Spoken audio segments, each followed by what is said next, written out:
Read with me as I read Galatians, chapter 2. 14 years after that first visit, Barnabas and I went up to Jerusalem and took Titus with us.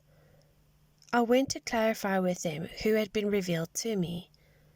At that time I placed before them exactly what I was preaching to the non-Jews.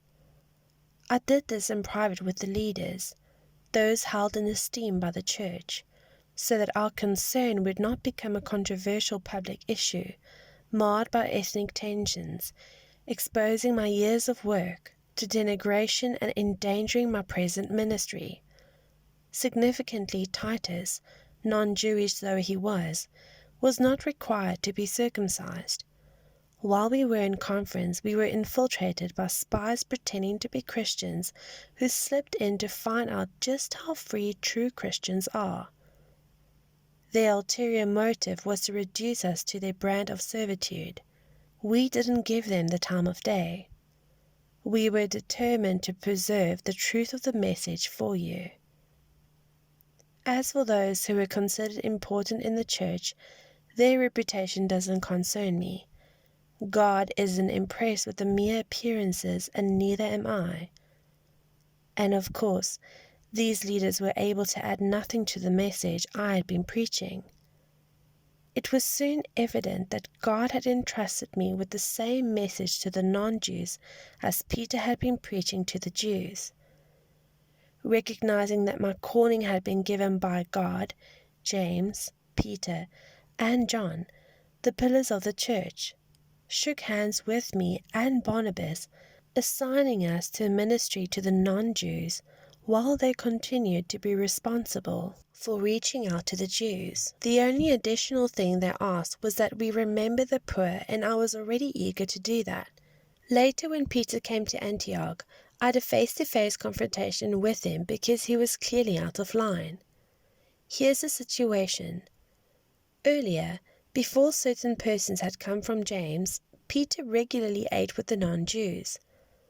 But when that conservative group came from Jerusalem, he cautiously pulled back and put as much distance as he could manage between himself and his non-Jewish friends.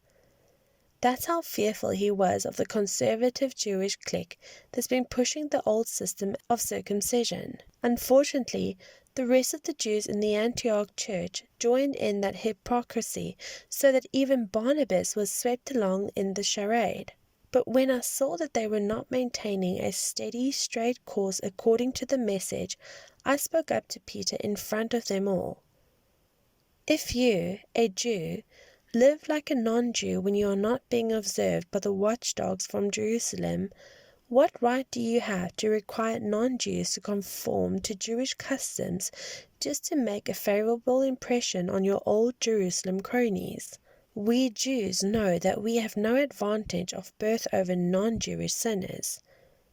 We know very well that we are not set right with God by rule-keeping, but only through personal faith in Jesus Christ.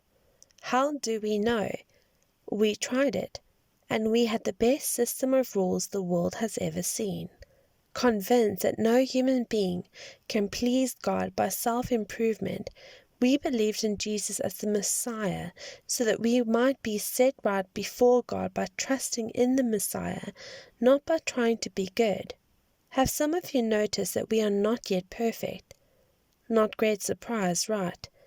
And are you ready to make the accusation that since people like me, who go through Christ in order to get things right with God, aren't perfectly virtuous, Christ must therefore be an accessory to sin? The accusation is frivolous. If I was trying to be good, I would be rebuilding the same old barn that I tore down. I would be acting as a charlatan. What actually took place is this. I tried keeping rules and working my head off to please God, and it didn't work. So I quit being a lawman so that I could be God's man. Christ's life showed me how and enabled me to do it. I identified myself completely with Him. Indeed, I have been crucified with Christ. My ego is no longer central. It is no longer important that I appear righteous before you or have your good opinion, and I am no longer driven to impress God. Christ lives in me. The life you see me living is not mine, but it is lived by faith in the Son of God who loved me and gave himself for me. I'm not going to go back on that.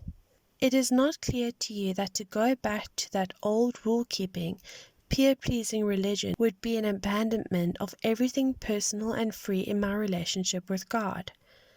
I refuse to do that, to repudiate God's grace. If a living relationship with God could come by rule-keeping, then Christ died unnecessarily.